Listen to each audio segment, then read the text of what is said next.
जय श्री राम भक्तजनों। आज का श्री रामचरितमानस का पाठ, साधु संतों की सेवा करोगे तो मिलेगा मेवा, और रघुनाथ जी बिन मांगे ही मन चाहा वर दे देंगे। भक्तन करोड़ साधु संतों की सेवा। जी हाँ भक्तों, साधु संतों की सेवा करने से रघुनंदन बहुत ही प्रसन्न होते हैं मेरे रामचंद्र जी महाराज। और खुद कैसे साधु संतों की सेवा करते हैं, आइए श्री रामचरितमानस में बाबा तुलसी वर्णन कहते हैं। देखी राम मुनि आवत हर्षे दंडवत कीन, स्वागत पूछी पीठ तत प्रभु बेटन कह दीन।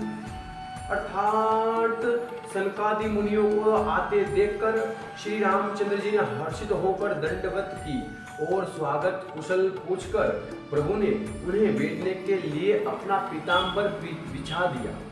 अपना खुद का पीताम्बर कहो तो प्रभु श्री रघुनाथ जी महाराज राजा थे, कुछ भी मंगा सकते थे, पर थे जंगल में।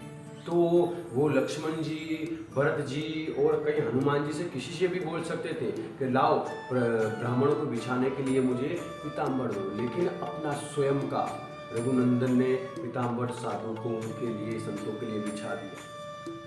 तो सेवा का भाव ऐसा होना चाहिए। जब त्रिभुवन धनी तीनों लोगों को स्वामी रघुनाथ जी महाराज ने साधु संतों की इस प्रकार सेवा की है, हम लोग तो इंसानों की गिनती में आते हैं भक्तों। तो आगे कहते हैं बाबा, फिर श्री हनुमान जी और तीनों भाइयों ने दंडवत प्रणाम किया। सबको बड़ा सुख हुआ। मुनि श्री रघुनाथ जी की अतुलनीय छवि को देखकर असीम मग्न हो गए। वे मन को न रोक पाए मुनिगण। मेरे रघुनाथ थे ही इतने सुंदर, हजारों लाखों कामदेवों की सुंदरता थी मेरे रघुनंदन के अंदर। सुंदरता मंदिर भवमोचन, वे जन्म मृत्यु के चक्कर से छुड़ाने वाले श्याम शरीर कमल नयन सुंदरता के धाम श्री रघुनाथ जी को एक टक लगाए देखते ही रह गए। पलक नहीं मार सके क्योंकि उन्हें याद ही नहीं रहा। पलक एक इशारों से देखते ही रह गए और प्रभु हाथ जोड़े सिर नवाकर उनके सामने खड़े रहे। तिनके दशा देखी रघुवीरा, उनकी प्रेम विहीन दशा देखकर उनकी भांति श्री रघुनाथ जी के नेत्रों में भी प्रेमाश्रु का जल बहने लगा। शरीर पुलकित हो गया। तदंतर प्रभु ने हाथ पकड़कर श्रेष्ठ मुनियों को बैठाया और मन मनोहर वचन कहे। मेरे रघुनाथ जी कहते हैं, बड़े भाग पारब संत संगा, बिनहि प्रयास होई भव भंगा। अर्थात रघुनाथ जी का कहना है, हे मुनीश्वरों सुनिए, आज मैं धन्य हो गया। आपके दर्शनों से ही सारे पाप नष्ट हो गए हैं। बड़े ही भाग्य से सत्संग की प्राप्ति होती है, जिससे बिना ही परिश्रम जन्म मृत्यु के चक्र से नष्ट हो जाता है और डायरेक्ट प्रभु श्री राम जी से कनेक्ट हो जाता है। संत का संग मोक्ष भव बंधन से छुड़ाने वाला है भक्तों। कामी का संग जन्म मृत्यु के बंधन में डालने वाला होता है भक्तों। संत कवि और पंडित तथा वेद पुराण आदि सभी ग्रंथ ऐसा ही कहते हैं भक्तों।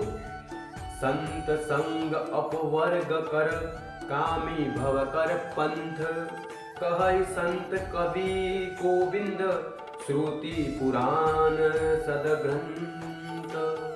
सुनि प्रभु वचन हर्ष मुनि चारी, पुलकित तन अस्तुति अनुसारी। प्रभु के वचन सुनकर चारों मुनि हर्षित होकर, पुलकित होकर शरीर से स्तुति करने लगे। कहते हैं, हे भगवान आपकी जय हो। आप उपमा रहित, अजन्मा, अनादि और शोभा की खान। उपमा रहित का अर्थ होता है भक्तों कि जिसका कोई उदाहरण नहीं है, अर्थात वो अनंत है। अनंत का मतलब आप ऐसे समझे कि जिसका उदाहरण ना दिया जाए, उपमा रहित, जिसके जैसा दुनिया में कोई है ही नहीं, ऐसे समझो। रघुनाथ जी के अलावा रघुनाथ ही है, उनकी जैसे और कोई पृथ्वी पर नहीं मिलेगा। तो भक्तों पाठ बड़ा हो रहा है और वीडियो भी आज्ञा चाहते हैं, अंत में मुझे फिर वही करना है।